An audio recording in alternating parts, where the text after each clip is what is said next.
శ్రీమాత్రే నమ. జయ గురు దత్తాత్రేయ నమ. ఈ వీడియోలో మనం మీనరాశి వారికి జూన్ 2025 సంవత్సర మాస ఫలితాలు తెలుసుకుందాం.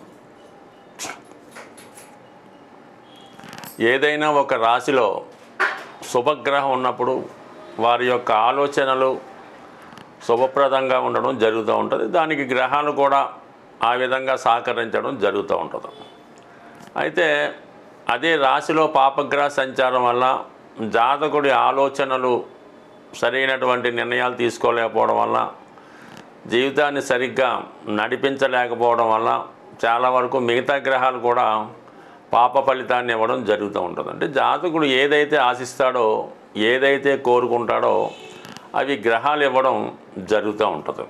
అయితే ఇప్పుడు ఈ రాశి వారికి కొంతవరకు ఈ 6 గ్రహాలు షష్టగ్రహం ఏర్పడి ఇప్పుడు శని భగవానుడు ఒక్కడే ఈ రాశిలో ఉండడం జరిగింది. అంటే శని కర్మకారకుడు కాబట్టి మీరు ఈ జన్మలో చేయవలసినటువంటి కర్తవ్యాన్ని మీకు తెలియపరచడం జరుగుతూ ఉంటుంది.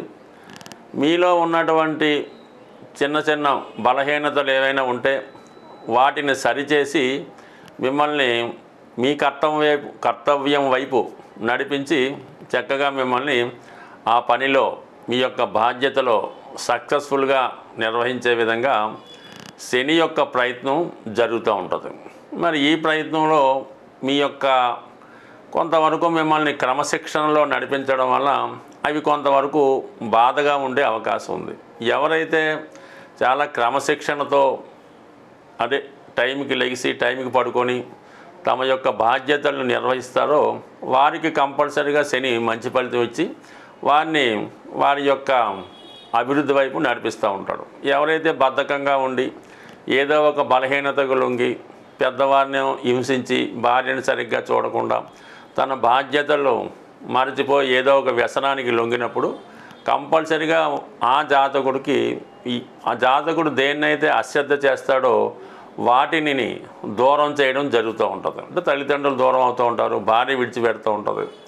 ఈ విధంగా తన యొక్క ఒంటరి జీవితాన్ని అనుభవిస్తూ అనేక విధాలుగా బస్టుపట్టి మళ్ళా అతని జ్ఞానోదయం అయ్యేలాగా శని ప్రయత్నం చేస్తూ ఉంటాడు. ఇప్పుడు అంటే ఈ విషయం ఏంటంటే ఈ రాశి వారికి శని భగవానుడు చాలా వరకు మీ కర్తవ్యాన్ని నిర్వహించే ప్రయత్నంలో కొన్ని కఠిన సమస్యలు ఎదురైనప్పటికి కూడా 1-2 సార్లు మీరు ప్రయత్నం చేయడం వల్ల కష్టమైన ఆ ప్రయత్నాన్ని విడవకుండా మంచి మార్గంలో నడుస్తుంటే కంపల్సరీగా మీ జీవితం ఇది మారడానికి కారణమవుతుంది. అంటే మిమ్మల్ని మీరు సంస్కరించుకొని మీ కొత్త జీవితానికి ఇది నాంది వాక్యంగా ఈ గ్రహం మీకు చాలా వరకు సహకరించే అవకాశం ఉంది. దానికి రాష్ట్రాధిపతి గురువు కూడా 4థ స్థానంలో ఉన్నాడు. అంటే ఏదైనా విద్య, వాహనం, తల్లి, చదువు, కంఫర్ట్సు, అలాగే మీ యొక్క సంస్కారం, మీలో ఉన్నటువంటి మనస్తత్వం, అలాగే మీ యొక్క ఆంతర్యం ఇవన్నీ కూడా మరి 4వ స్థానంలో ఈ గురువు మిమ్మల్ని మంచి మార్గంలో నడిపించే ప్రయత్నం చేస్తాడు. విద్యా సంబంధించిన విషయాల్లో కానీ గృహ సంబంధించిన విషయాల్లో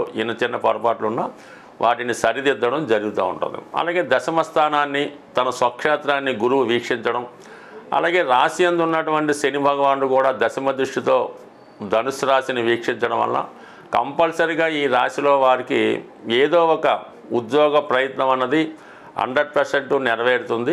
అలాగే కొంతమంది ఏదైనా ఉద్యోగ నిమిత్తం కానీ చదువు నిమిత్తం కానీ వేరే ప్రాంతానికి ప్రయత్నం చేసినా, విదేశ ప్రయత్నం చేసినా వాళ్ళకి అనుకూలిస్తూ ఉంటుంది. అంటే గతంలో మీరు ఏదైనా కారణాల వల్ల మీ ఉద్యోగం పోగొట్టుకొని ఉన్నా, ఈ వ్యాపారంలో నష్టం వల్ల లేదంటే ఉద్యోగంలో ఇబ్బంది వల్ల కొంతవరకు బ్రేక్ వచ్చి మీరు ప్రస్తుతం ఖాళీగా ఉన్నా మళ్ళీ మీ యొక్క ప్రయత్నం పునఃప్రారంభించడం వల్ల మీరు చాలా యాక్టివ్గా మళ్ళీ మీ దైనందిన జీవితం ప్రారంభమై మళ్ళీ కొత్తగా ఏదైనా ప్రారంభించుకోవడానికి కూడా ఈ గురు శని భగవానుల సంయుక్త దృష్టి మీకు చాలా వరకు సహకరించడం జరుగుతూ ఉంది. అలాగే మనకి ఈ జూన్ 6వ తారీఖున కుజ కేతు గ్రహాలు 6వ స్థానంలో ఉండడం వల్ల శత్రువులపై విజయానికి, ఆర్థికపరమైన సమస్యల నుంచి బయటపడడానికి, కోర్టు సమస్యల నుంచి బయటపడడానికి, ఇంటర్వ్యూలో నెగ్గడానికి కూడా అవి కారణమవుతాయి. అంటే అన్ని గ్రహాలు ఇంచుమించు అనుకూలంగా ఉన్నాయి. శుక్రుడు ధనస్థానంలో ఉండడం వల్ల ఆకస్మిక ధనలాభం రావడం జరుగుతుంది. మీ కుటుంబంలో ఉన్నటువంటి స్త్రీలు మీకు సహకరిస్తారు.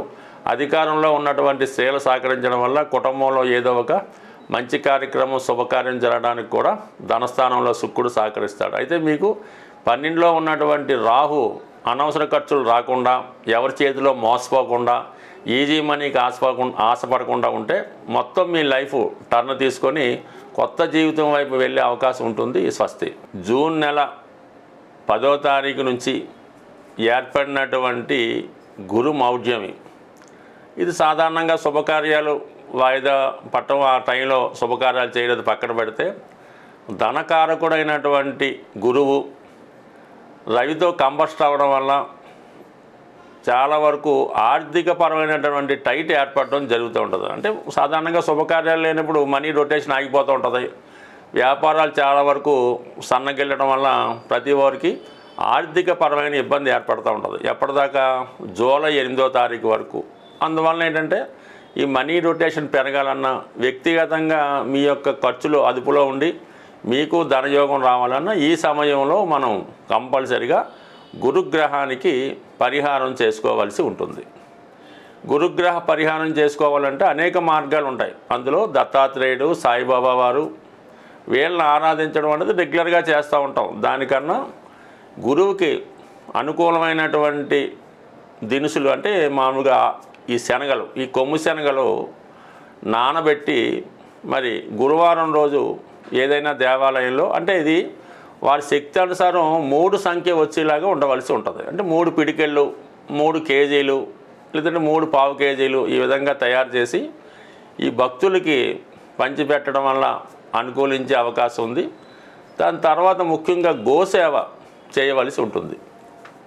గురువారం రోజు నానబెట్టినటువంటి ఈ శనగలు స్వయంగా జాతకుడు మరి ఆ గోవికి, ఇంటి కుటుంబ సభ్యులైనా పర్లేదు, గోవుకి ఆహారంగా పెట్టడం, అది తినే సమయంలో గోవుకి 3 ప్రదక్షిణలు చేసి నమస్కరించుకోవడం. లేదంటే ఇప్పుడు ఈ అరటిపళ్ళు, అంటే మామూలుగా దేశవాళీ అరటిపళ్ళు, పసుపు రంగులో ఉన్నటువంటి అరటిపళ్ళు ఈ గోవుకి పెట్టడం వల్ల కూడా గోవు యొక్క సంతృప్తి ఎంత మీకు అనుకూలంగా ఉంటే అంత అనుకూలంగా వస్తుంది. అలాగే ఇదే సమయంలో మీరు శివాలయంలో శివునికి గోవు యొక్క, అంటే ఆవు పాలతో కానీ, ఆవు పెరుగుతో కానీ, పంచామృతాల్లో కానీ, అలాగే ఆవు నెయ్యితో కానీ అభిషేకం చేసుకోవడం వల్ల మనకి చాలా వరకు ఈ ఆర్థికపరమైనటువంటి సమస్యల నుంచి బయటపడడం జరుగుతూ ఉంటుంది. అలాగే ముఖ్యంగా ఆర్థికపరమైన ఇబ్బందుల్లో ఉన్నవాళ్ళు ఈ పంచదార శుభ్రంగా పౌడర్గా చేసి ఒక 3 కేజీలు పంచదారతో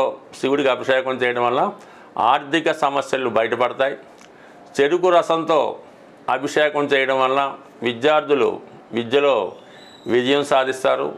తేనెతో అభిషేకం చేయడం వల్ల విశేషమైనటువంటి రాజయోగం ఏర్పడడం జరుగుతూ ఉంటుంది.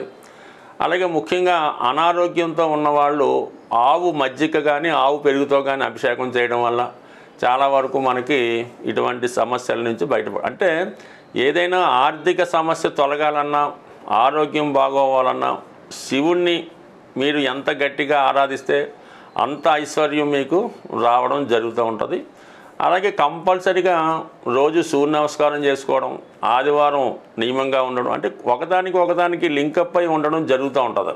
ఈ లింక్ తప్పకుండా ఉంటేనే మనకు ఆ పరిస్థితి అనుకూలంగా ఉంటుంది. ఏదో శివుడికి అభిషేకం చేయనంత మాత్రం ఆ ఫలితం రాదు, సూర్య నమస్కారం చేస్తున్నంత మాత్రం నీ ఫలితం రాదు. ఇవన్నీ కలిపి ఒక నిష్ఠతో నియమకంగా కొన్ని పద్ధతిగా చేసుకోవడం వల్ల కంపల్సరిగా ఎవరికైనా ఈ ఆర్థికపరమైనటువంటి సమస్యల నుంచి బయటపడడానికి అనుకూలంగా ఉండడం జరుగుతూ ఉంటుంది. అలాగే మీకు నిత్యం మీ యొక్క పర్సులో ధనం ఉండాలంటే మారేడు దళం ఉంటుంది.